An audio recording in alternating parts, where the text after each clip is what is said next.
Bonjour à tous, bienvenue dans cette nouvelle vidéo. Aujourd'hui, je vous propose de passer à la position Baume C et on reviendra plus tard sur les sauts d'OC. Alors la position Baume C, c'est une position qui est essentielle au sable puisqu'on la retrouve quasiment à chaque fois qu'on fait quelque chose en marche arrière ou des blocages. On la retrouve dans quasiment tous les tours complets et les demi-tours. Donc elle est vraiment à la base de tout ce qu'on fait dans les gombop et la plupart d'entre vous, malgré tout, vous ne la faites pas correctement.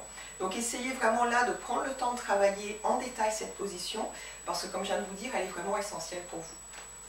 Alors, on va commencer par regarder de profil, on verra ensuite de face. Donc de profil, la position Baume C, il faut vous dire, ici je suis sur une position neutre et là mon objectif, ça va être de venir m'asseoir en arrière. D'accord? Donc là la jambe elle est pliée, là la jambe elle est juste naturelle, je ne l'ai pas ramenée de force, ça certains du taekwondo le font, c'est juste elle est posée ici comme ça. Elle n'est pas non plus tendue comme ça, hein. C'est juste elle est naturelle. Là l'objectif de cette jambe ça va être de faire contrepoids pour garder l'équilibre par rapport aux fesses qui sont en arrière. Donc là vous voyez les fesses sont en arrière. D'accord? Souvent, il y en a beaucoup d'entre vous, vous avez tendance à vouloir garder les fesses ici et vous pencher en arrière. Et là, en réalité, vous ne pouvez pas bloquer parce que vous n'allez pas pouvoir encaisser un choc. Donc votre objectif, ça doit être vraiment de vous dire, je mets les fesses en arrière comme si je voulais m'asseoir. Imaginez, vous avez une chaise ou quelque chose derrière vous. Votre objectif ici, c'est je viens m'asseoir sur la chaise. Sauf que c'est quand même les cuisses qui travaillent, d'accord? Mais votre objectif, ça va être vraiment de vous dire, je veux m'asseoir sur quelque chose en arrière. Donc là, du coup, le dos, il est penché en avant. Si vous essayez de garder le dos droit, vous allez vous abîmer les lombaires. Donc gardez le dos penché vers l'avant, mais il reste ouvert quand même, hein, vous n'êtes pas relâché ici. Donc le dos, il est droit, mais penché vers l'avant.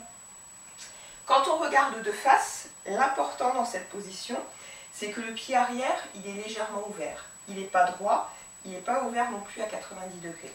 Donc ici, je suis légèrement ouvert. Et là, si vous regardez bien, mes deux genoux, ils vont vers l'intérieur. D'accord? Si vous ouvrez le pied comme ça, comme certains le font, parce qu'au taekwondo, vous avez des positions qui sont beaucoup plus ouvertes, ici, quand vous êtes dans cette position-là, vos hanches, elles sont de profil. D'accord? Et donc là, pour aller faire une coupe, ça c'est ce que je vous ai déjà dit sur d'autres positions, c'est très compliqué. Donc moi, ce que je veux, c'est vraiment vous ramener le pied vers l'avant. Vous mettez vos deux genoux vers l'avant et vos hanches elles vont être de face. Et à partir de là, vous pouvez travailler correctement. Ok? Donc pensez bien, ce qui est important, c'est les hanches de face, les deux genoux vers l'intérieur avec le pied pas trop ouvert. Et de profil, ce qui est important, c'est je mets les fesses vraiment en arrière, je garde le dos droit et ici j'ai à peine le poids qui est posé sur la jambe avant.